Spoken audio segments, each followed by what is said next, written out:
Very much for taking the time to attend this session. Obviously, I'm not Dr. Amir Sharif.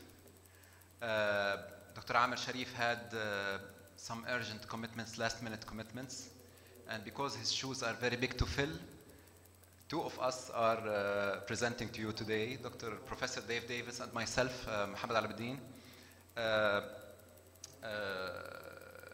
We have divided the tasks between us. It's very clear. I'll take all the easy questions, and Professor Dave Davis will tackle all the difficult questions. So if you have difficult questions, wait until he goes to the stage. We don't intend for this to be a lecture. It's rather a discussion.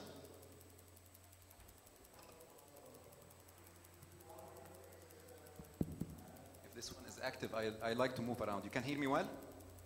Okay, so I'll start with a few minutes of background about Dubai Healthcare City Authority and the education and research arm in it, Mohammed bin Rashid, University of Medicine and Health Sciences.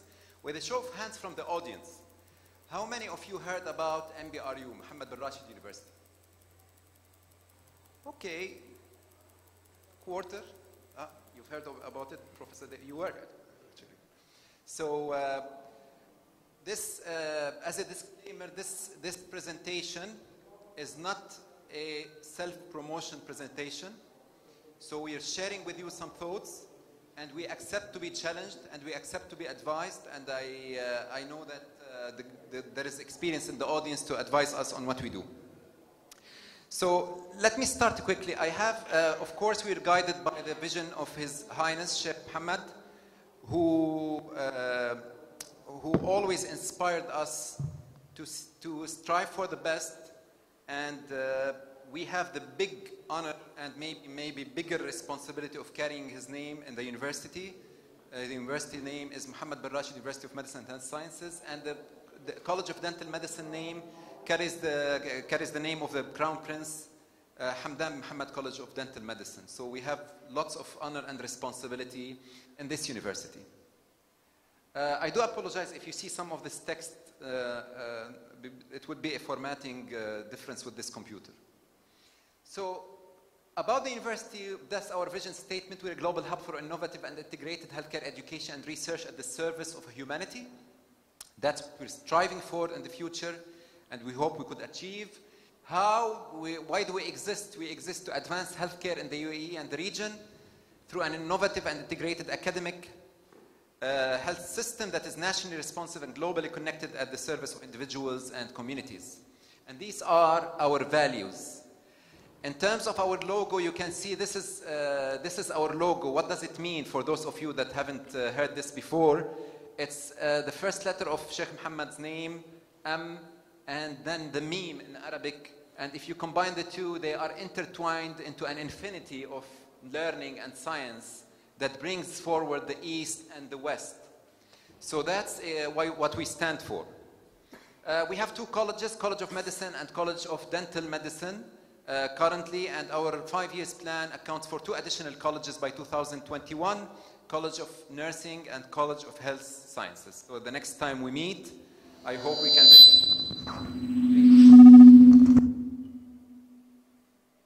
we can bring to you the good news about the new colleges. Now, how did MBRU reimagine the future of medical education? I'll share with you 15 points that we feel are elements of differentiation in our medical curriculum. They are elements of differentiation now. Would they be elements of differentiation tomorrow or in the future? I doubt.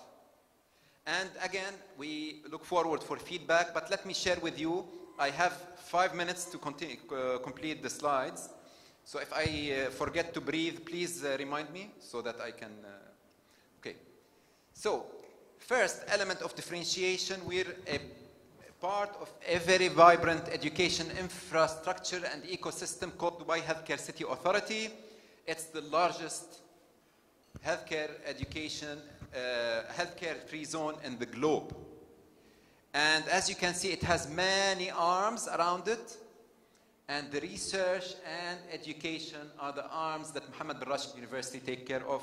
But the presence of this ecosystem is such an element of strength and differentiation if we know how to use it. We are guided by a homemade strong strategy called the 411 strategy, and if we have a chance in the future to talk about this with you, we'll be more than happy to elaborate, but it's state-of-the-art strategy that is guiding our efforts in the future. We have homemade curricula. We didn't copy and paste a curriculum. We made our own curriculum. We designed it, and we have an academic partner that quality assures our curricula, which is Queen's University Belfast. In terms of our recruitment, now we're counting, this is 3, 4. In terms of our recruitment, we're one of the rare universities in the region that uses multiple mini interviews to choose students, which means that it's not your academic achievement only that decides whether you get in or not, but it's also your emotional intelligence, feeling of empathy, teamwork, that will get you in. And some of the top-ranking students in terms of academic, top-ranking applicants in terms of academic achievement do not make it to acceptance because they don't show the required soft skills for a medical profession. We embed and incorporate a feeling of the morals and the ethics in our students right from the start, and this is why we have something called the white coat ceremony, where they do the oath from the beginning so that they can feel what does it mean for them to be medical professionals in the future. We have, this is Professor Devis. We have a very active professional development program called Accelerators and Incubators. Prof. Davis could elaborate more on this, but that's also an innovative feature. We have the resolve to have one of the state-of-the-art professional development programs in the region. Our students are exposed to health systems, and health systems thinking is incorporated in their curricula right from the start till the end, from semester 1 till they graduate. They don't only need to understand the micro systems of human beings and diseases, but they need to understand also how to improve the macro systems of healthcare if they want to lead in the future. They, from year 1, they go for international and local summer studentship opportunities, which will enhance their skills and develop them as professionals, and that's both for colleges of medicine and dentistry. We work for the community, with the community, and for the betterment of the community, so we have community engagement as a very strong feature of our curriculum. Research, there's a focus on research in our program, and students are encouraged to research and publish, and we're proud of our students publishing in the top 10% of the journals before they graduate even. And they are encouraged to go and present in top international conferences and national and regional conferences. We are a knowledge hub with more than 200 events taking place in our building, which would expose the students to all kinds of learning experience that are co-curricular. So that's also another element of differentiation. And we encourage our students to learn and work with industry and learn from industries from other sectors of the economy. We have the largest simulation center in the UAE. From admission to discharge, all the patient experience and provider experience is simulated. We have a dedicated and specialized medical library called Al Maktoum Medical Library. And we have one of the few universities that have established the concept of waqf, which is an endowment base to support state-of-the-art education and research now and in the future. We have an assistant dean for student happiness and well-being. Last but not least, I want to pass the stage to my colleague, Professor Davis. I'm saving the best for last. We have a state-of-the-art center called Center for Outcomes and Education in Research, and Outcomes and Research in Education. And I'll pass the stage to Dr. Davis. Thank you very much. I think I'll stay here. The group is small. And I'll put this microphone here and hope that I don't disrupt your eardrums too much. I'm Dave Davis.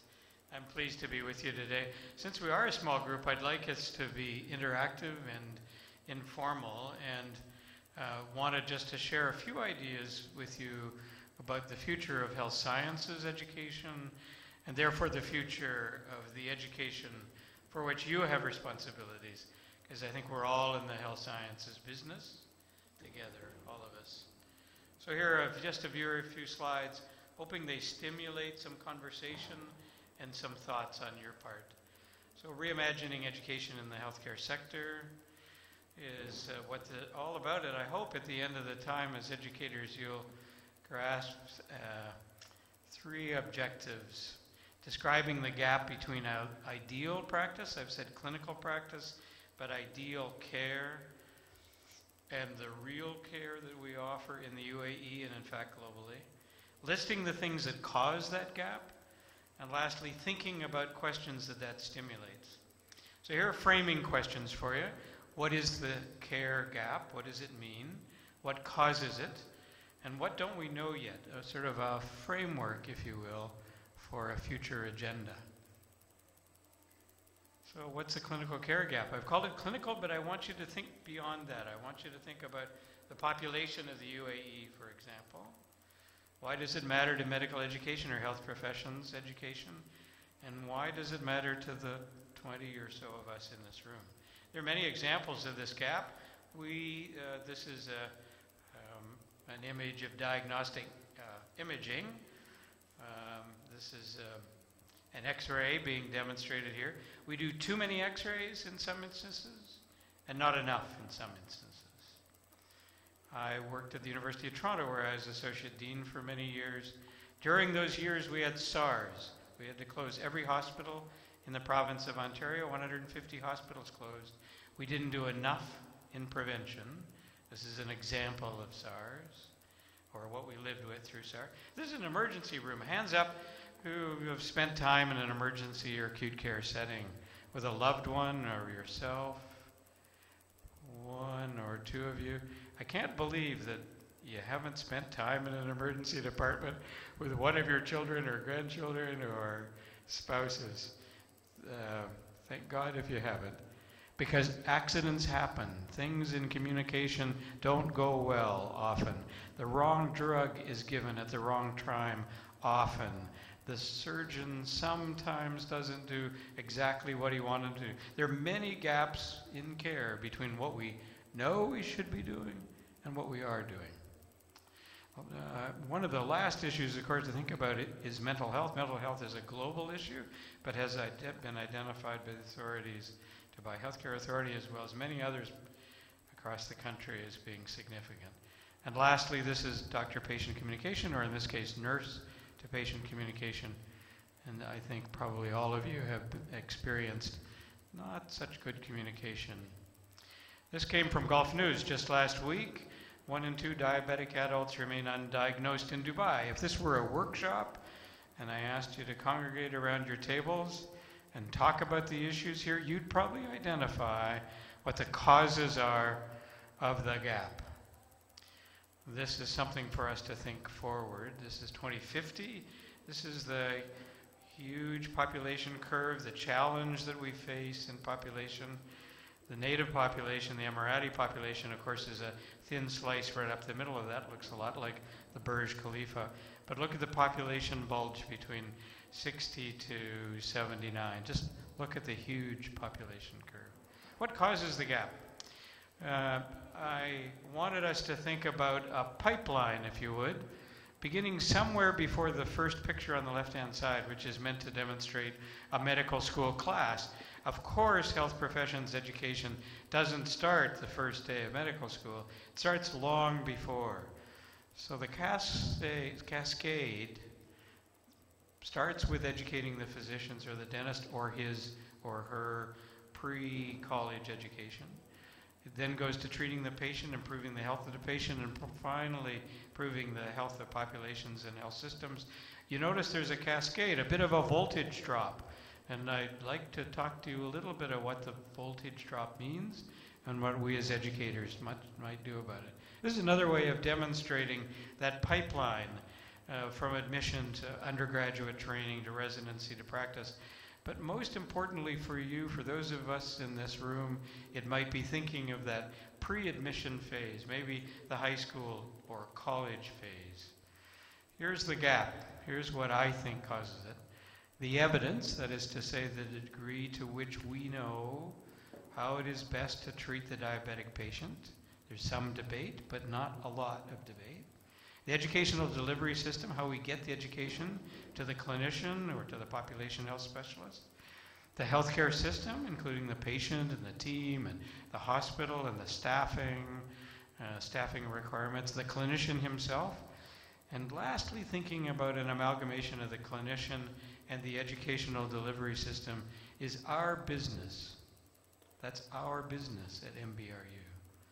There are problems, let's call them challenges, not problems, with medical education. Here's a long list. I don't know whether you can see it very well. I'll read just some highlights. Thinking about prevention, not just treatment. Thinking about shared decision making. It's me and my patient. I'm a retired family physician. For 40 years, it was me and my patient making decisions, not me making decisions by myself. Interviewing patients in a way that motivated them to change their dietary habits, for example. Quality improvement, that is to say, identifying gaps in care and closing those gaps. Professionalism, clinical reasoning, cost and value, things aren't free. IT systems, and practice-based learning and improvement, as well as systems issues. There are problems with, or challenges with, health education itself. The research, we know that physicians aren't self-aware, but I ask all of us in the room, are any of us self-aware of our own learning gaps? Knowledge is necessary but not sufficient for change. Didactics like this probably will never change anybody. It takes something much more engaging, much more interactive, much more hands-on, maybe with predisposing, enabling, and reinforcing elements, maybe with interactivity. There are challenges with health education formats. Hands up who have seen this slide before. The slide on the right. So the slide on the right demonstrates you're either sleeping or you really haven't seen it. I hope it's the latter. This is from the National Training Laboratories in the US. It's about a 20-year-old slide. It's probably just as true today as it was 20 years ago when it was made. It just shows how much the average student, this is the average college student about 20 years of age, retains after a lecture, after reading, after audiovisual presentations, up to practice and doing something, to teaching others. You can imagine what the pyramid says to us. Lectures are nowhere near as effective in generating retention as our discussion and practical doing, like workshops or demonstration or teaching others. So we need to push our students, medical students as well as others, to do that. Instead of this, how we learn online, don't we? We learn by using checklists and algorithms for care, by simulations, for example, by small group learning activities, by iPads and apps. My residents in my last clinical teaching practice used apps in I think, a brilliant fashion. And we're much more up to date, I have to admit, than I. And lastly, this, the 18-year-olds that we all know spend a large part of their life communicating by doing this. So what don't we know yet? Here's a future agenda for us to think about, and then I believe my colleague, Dr. Alamedine, and I are prepared to take some questions, and maybe, hopefully, this will generate some dialogue. So I have a quiz for you. There's no prize, but there is perhaps applause at the end for your participation. What is this? On the left-hand side is the United States and Canada, where I come from. On the right-hand side is Saudi Arabia. Brazil is somewhere between and below them. What's that called?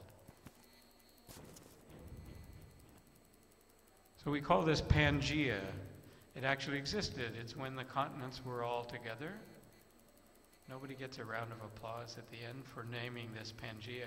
I'll only show you this slide because I think it's time for us to think about integrating practice, that is, outcomes of healthcare education, with education and learning in the healthcare space itself. And both of us wanted you to consider some of these questions. How can we embed values, respect, empathy, educational intelligence into our curricula? And how can we assess those qualities in students? How can you help us take a high school student and know with some certainty, or a college student, and know with some certainty that he or she has these qualities? What's the future role of the educationist? In a world of AI, are teachers no longer relevant? Is learning or learning facilitation the relevance that we carry, the currency that we carry with us. Should we do away with the traditional health education tracks? So high school to college, and at a fairly early stage making a career decision, a doctor of medicine, a nurse, a master of nursing, a PhD in health sciences research. Are those traditional tracks something that we should do away with? How do we make use of big data to personalize health education? What does that mean for us? Population health data that I shared with you briefly about, for example, diabetes, should guide us in education. And lastly, how could AI be integrated into health and medical education in a meaningful way? And this last, are traditional health profession education tracks adequate? How could they be reimagined? What would you do if you were in charge of a healthcare curriculum? This last slide demonstrates only CORE, the Center for Outcomes and Research in Education, which I'm privileged